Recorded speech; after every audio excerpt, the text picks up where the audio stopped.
a corporate executive, an author, a columnist, and hobbyist.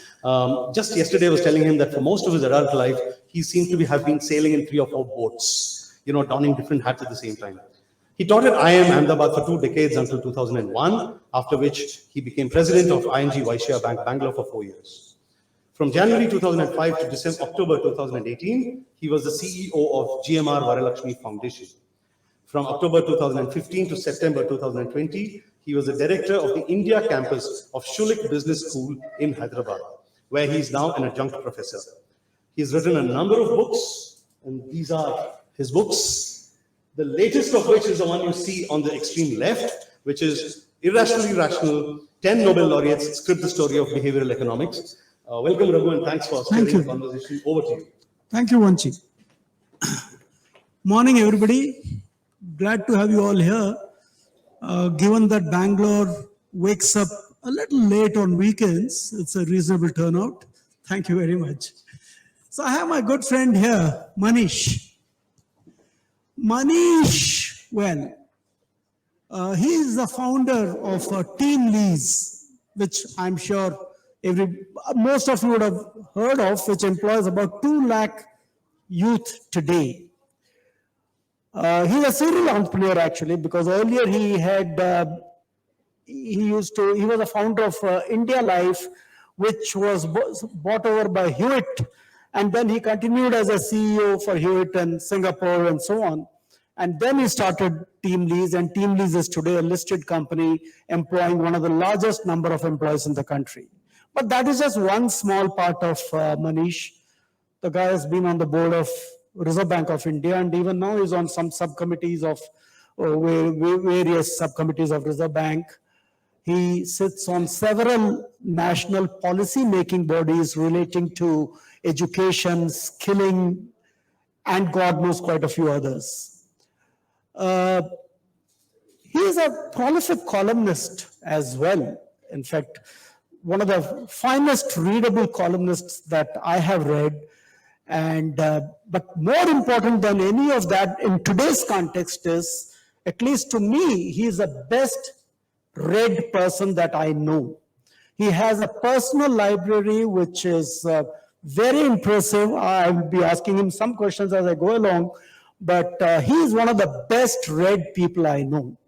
I disagree with a lot of things with this guy, but he is the man that I admire the most. So that's why I wanted him here for this chat. Okay.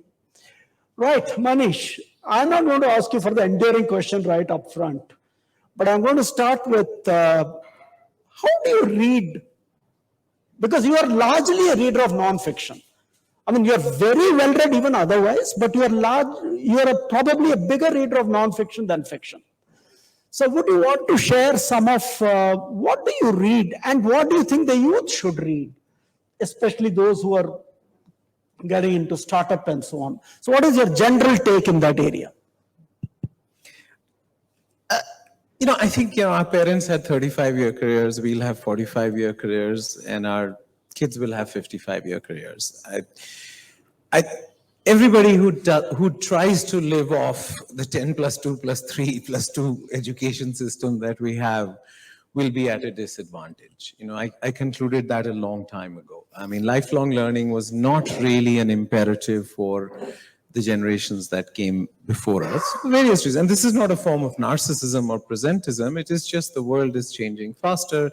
We are living longer. So it's just that simple. So if you don't have a personal learning program, which obviously includes books, which obviously includes podcasts, which obviously includes the roles that you seek out. I mean, the best finance classroom I've ever been in is the RBI board.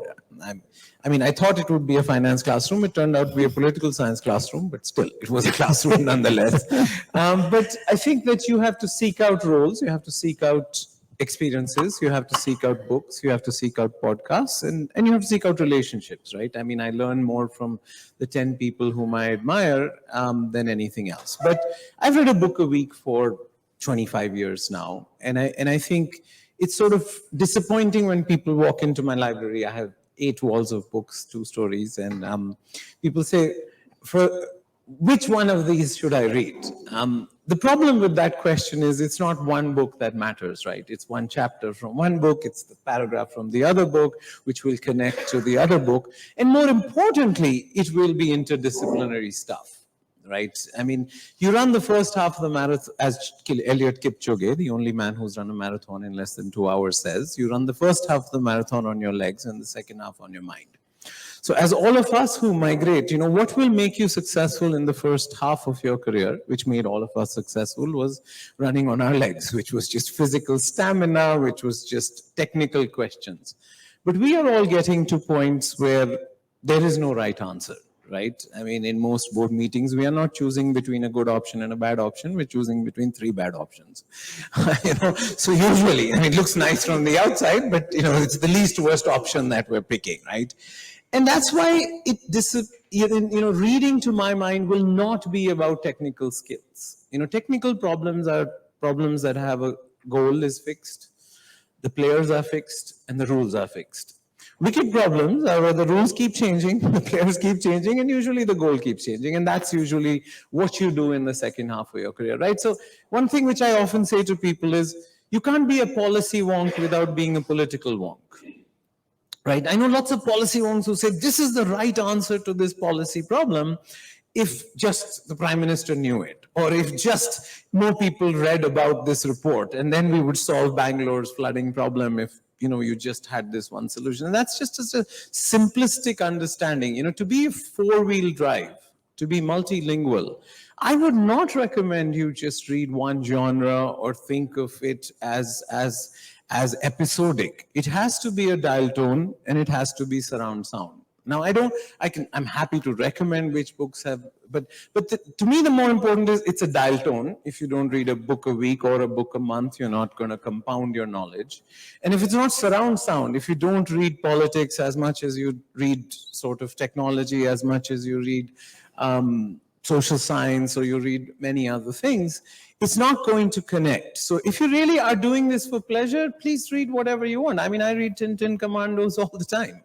But I do read a nonfiction book for my own personal sort of understanding of the world. And in the roles that I play, I think I'm no longer valued for my technical skills. So I would just say, in the first half of your career, think about books which give you technical skills. And in the second half of your career, think about books which are integrative, which are outside your comfort zone, which expand the surface area of your mind. Because beyond a point, policy wonks are uninteresting if they're not political wonks. And so managers are uninteresting if they're not entrepreneurs. Leaders are uninteresting if they're not managers. It just is you will just peak your career too early. If you view books as learning, and this is a business book fest, right? I would obviously, give a different perspective at a broader lit fest or a children's lit fest. But at a business lit fest, we are studying, Maya Angelou used to say the universe isn't made of atoms, it's made of stories. It's role models which matter, right? And the people whom you choose to make yourself. And role models matter. In Bangalore, I grew up, my role models were Nandan or Kiran or Azim Premji, right? So they told me, don't care how much of your company you own, make sure you do everything right. I go to Kanpur all the time. My parents live in Kanpur. Any kid who hears that I've come to Kanpur says, I'll get you this 100 crore government contract and we'll borrow 50 crores out of it, right? Let's go meet this minister. Let's go meet this MLA. Because their role model is Ponti Chadda or Subroto Roy Sahara or some other goof bag or chore like Dinesh Trivedi or whoever you consider as, whose only way to build a business in Kanpur is regulatory arbitrage, is topi penawing the government, is stealing something from somebody else. It's a zero-sum game.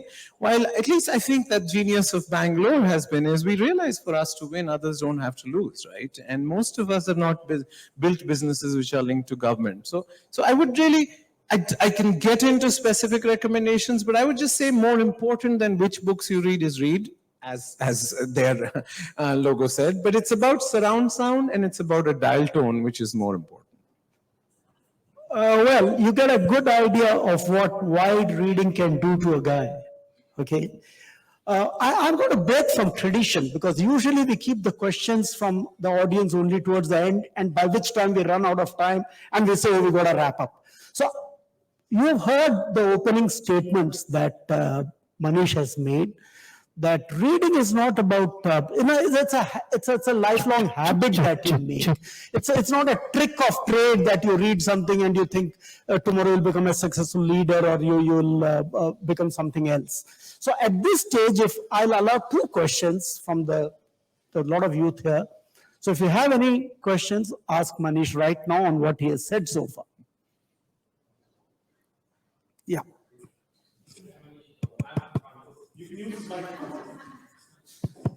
But you live here, no?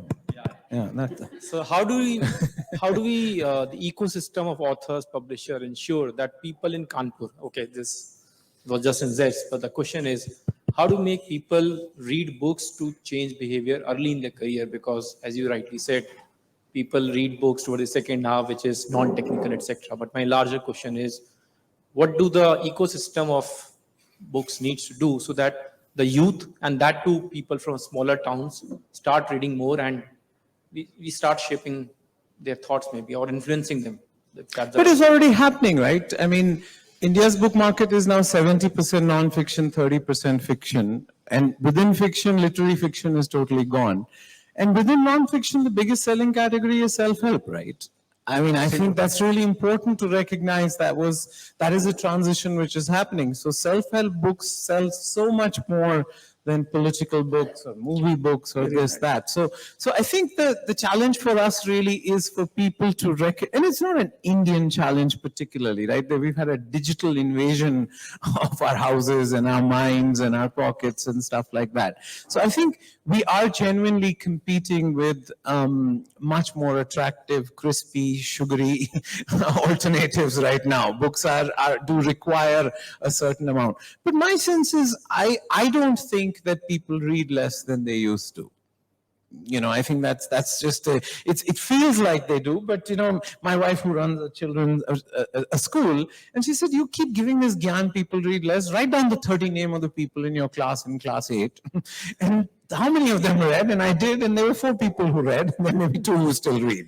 That's true for her 7th grade and 8th grade even today, right? So I think we have this romance or nostalgia about a golden age where people used to read more. I think, yes, competition is increasing, but the aspirational part of books, the non-fictional part of books, at least for India, I think this will happen as we develop. Now, obviously, book prizes can help, book list fest can help, more viability in publishing can help, better book reviews can help. I mean, there are lots of things that could at the margin help. But my sense is we're on track for quite a revolution in book. Anyone? Any other question? Yes. You can shout. Hi, sir. My name is Maria. So I belong to Kashmir, but yes, I have been in Bangalore for last 8 years.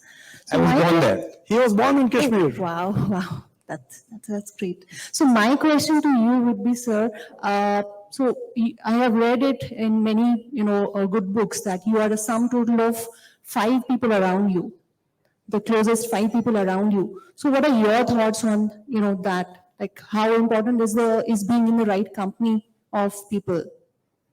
How important is that? Yeah. It may not be 5. See, these are heuristics. So heuristics are just meant to be indicative. It may be 5, it may be 10.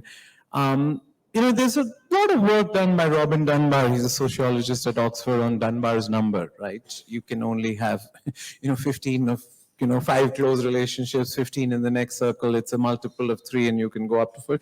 I think there is a lot of science to that. I do agree that, more important than your sort of where you went to school sometimes is your first boss in the first company you work in, right? But first companies are not fatal, but your first boss often is really important because soft skills are not taught, they are caught.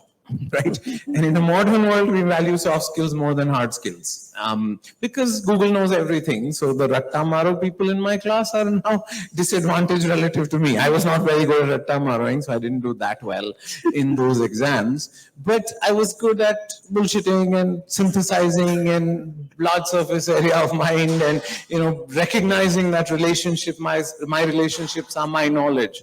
So I would completely agree with you that obviously picking your parents is hard. So they're one of the 5 people around you. But picking your friends, picking your colleagues, picking your the companies you choose to work with, the communities you volunteer for. I mean, I spend a lot of time in organizations like NCAR or New India Foundation, or many other organizations, which are really just communities which I find I learn a lot from. So you're bang on with that. All right, Manish, Do you want to answer the question? Because I wanted to hear your answer to the question which the session was about. about enduring reading.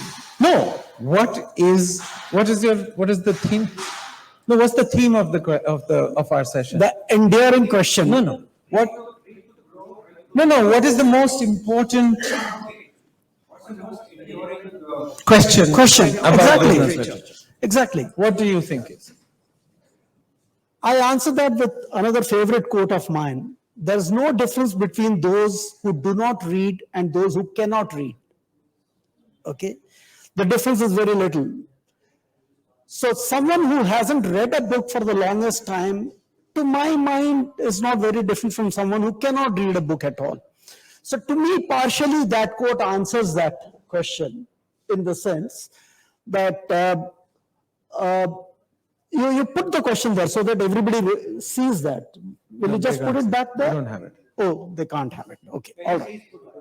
Sorry? You go ahead. But why? No. What is the most enduring question that business literature needs to answer? That's a Bringing a soul to doing business. Business variously, if you ask a finance person, for years they kept on saying it, the objective was only to maximize profit. Then you got into various other, the 3 bottom line principles. You talked about ESG, and then you talked about governance. And we thought if you made some 6 committees in the boards, the governance is taken care of. But the fact is, how do you bring soul into a business is a question which is not very easily answered, which means there is something like the personal values of the people who run the business, but the business as a complex entity which ought to have a soul of its own. How do you align the two is the most enduring question in business. I have a totally What is different- yours? To me, I think the most enduring question of business literature which needs to answer is what matters more in life, luck or skill? I read books because, and I, after many years of trying to unpack that question, I come to a third answer, which is choices. Dumbledore tells Harry Potter in Chamber of Secrets, it is our choices more than our abilities that reveal what we really are. And as I get older, I realize a lot of lucky people who are absolutely unskilled. I know a lot of people who are very skilled, who are very unlucky. But when you start making good choices, capital structure choices, board choices, leadership choices, business choices, shutting down which business choice, shooting the wounded early, there's so many choices people make in business. I think to me, the most enduring, why I love business literature and is really trying to unpack what matters more? Is it just and to use a sexist sort of, is the key to life just marrying a pregnant bride and getting credit for what happened? I mean, is that what it is, that I just have to show up at TeamLease in 2022, and even if a light pole showed up 20 years ago in a business which was going to explode, that is what mattered? Or was it really skill? And it's very hard to unpack luck and skill in life. And everybody who's successful will tell you that more. But I would say don't take that at face value. I think choices are what I study. People who are at a crossroads. Do they take the road less traveled? Do they take the harder road? Do they take the being a good ancestor road? Being a good ancestor is the only job of an entrepreneur, balancing the next quarter and quarter century. Is that the road you take? Or you say, I want to be a unicorn next 3 months. I'm trying to tell people now somebody. But the biggest point of being a unicorn is that you have to be here 25 years from now. So, me and Raghu were talking before the board meeting. And, a 1-year strategy can only be about scale. A 5-year strategy is about scale and transformation. But a 25-year strategy is only about don't do anything stupid and stay alive. I think that's really important. Don't do, just if you're alive 25 years from now, That is a bunch of choices, which I would say. But in 1 year, you can have a lot of luck and skill in 5 years. So to me, the most enduring question of business literature is what matters more, luck, skill, or choices? And as I get older, I'm clearly recognizing you can overcome bad luck and low skills by just great choices. Well, the fact is, the more skilled you are, the luckier you get also. Because half the time, luck improves the harder you work and the more you are skilled. Obviously, more doors open for you. So the two are linked in that sense. Manish, I have a personal question. It's good to read lots of books, but how do you remember and quote as often as possible and in a most effective way? Chalupunti. No, I think it's just compounding. I think it's just compounding, you know. I mean, he's a finance professor. You know, I go to, it's the power of compounding in four things is what I wish people could understand. And most people think it's compounding in money, right? I mean, it's not, compounding in money is important, but it's compounding in relationships, Knowledge. it's compounding in knowledge, and it's compounding in building a company. I seriously think you can't build a great company in less than 25 years. When people talk about 5 years or 10 years, I have no idea what they're talking about, because 5 years, 10 years, we're going down dead ends. We're still, you know, writing off, we're still getting rid of the wrong hires we did. When you last 25 years, is when the real compounding happens. So I think, to me, the ability to compound is reading a book every week. That's why I say the dial tone is more important than this episodic, oh, I read 3 books last month. Just, you know, read a book a month for 25 years. Yeah. So to me, that's really the more important one. A personal question about your library. How many books do you have in your library? Very many. I'm not going to tell you. Any rough Thousands. idea? Yeah, it's thousands. 7,000, 10,000, No, 15,000? It's 22,000. 22,000. Wow, that's impressive. And you would have read what percentage of them? I mean, browse through. What 100 books are a sign of wisdom. It's clearly important, because the unread book, I mean, the biggest tragedy in life is when you're in a mood to read, you can't find a book, right? Yes. So I will never have that problem. Yes. But I think, to me, you know, buying books that I will get to eventually are I mean, I obviously won't get to all of them eventually, but, you know, I mean, a book a week is 52 books, and then, you know, out of, if 25 years I've done it, you can do the math. How do you know which book is where? I mean, do you have a system? I know which direction it is in. Okay. I know it's somewhere on this side that I have to find. But partly, you know, when I look for the book, I usually find another book, and I give up on the original book and go to another one because I had forgotten about this other book which I should reread or which I should, you know, dive into. So, you know, that's why I like reading physical newspapers more than online, because of the serendipity of finding something that you're not looking for, but you need to read. Yes. The serendipity in a physical newspaper of something I'm not looking for, but I should know, is much higher than, you know, on a single screen website. So I'm usually not, and, you know, I mean, just at the stage I am, if I'm looking for a book I can't find, I just order another one. So I have many duplicate copies of books, which doesn't matter. What are the last 3 books you read on startups, which could be useful to the startup? Well, I'm reading a book on Tencent right now, which is really an amazing book about China, right? I mean, Tencent, you know, WeChat. I mean, what Xi Jinping is doing to China is just tragic from China's perspective, right? From India's perspective is perfect, right? I mean, Xi Jinping is to India what Rahul Gandhi is to the BJP, right? The best campaigner.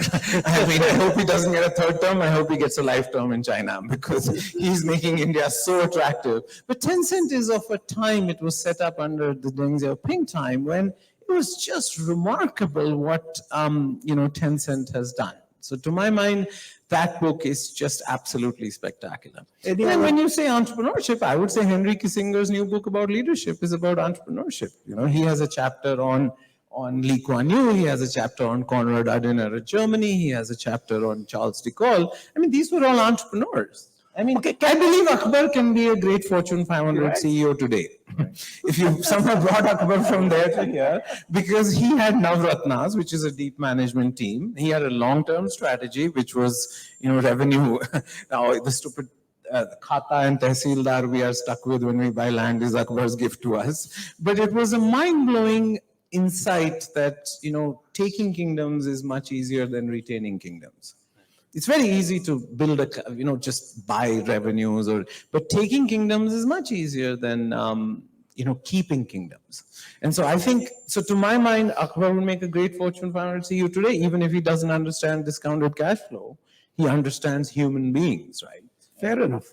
Sorry to butt in, but we're running out of time. Yeah, sure. We are going to wind up. Just one last question I'm going to ask you, which is a lot of youth ask me this question, and I'm going to put it back to you. While the more you read, the more you get to know what to read, which is true, because there are references, then somebody makes a reference, you read more. So obviously, reading begets reading. But what would be your one advice to the youngsters on how do they, because many of them haven't read much, so they don't know what is the first stop to look for what to read. So would you have a piece of advice for them? Exactly. Read whatever interests you. Yeah, whatever interests you. But I would say don't be under pressure to finish every book you start. Correct. That's to me. I have started all the books. I haven't finished them because if I'm not, I have only 100 rupees to spend. I have 52 books a year. I have to be brutal in discarding a book that I'm not enjoying. There's 500 books behind this book I'm reading. So if you're not enjoying the book, if you're not getting it, the most important pressure is that you have to finish every book you start. And that just is a tyranny that we have from either our teachers or our parents. And now my parents agree with me that, unread books and books which I started but dropped are both signs of wisdom. That's a simple but profound observation. You don't have to feel obliged to finish a book. It's not that, you must finish whatever you have started, kind of a general, all-purpose statement that we often make. But it comes from, which I also have convinced my parents, you don't have to finish everything on your plate. It's not wasting food. But if you get interested, you will finish. Once you feel interested deeply in a subject and you pick up the right book, you will find that you read more and more of it. And I think that works. Thanks a lot, Manish. This has been a very evocative session. Extremely enriching. Thank you so much, Manish. And Raghu, thank you so much for steering that conversation. One sec, please. Stay on stage. As a small token of appreciation, we have a gift from our partners, Tamala and Arani. I request Raghu to hand this over to Manish. Ben, could you come on stage to hand it over to Raghu, please? It's okay, please. We don't have much space for protocol, just a little bit. Thank you very much.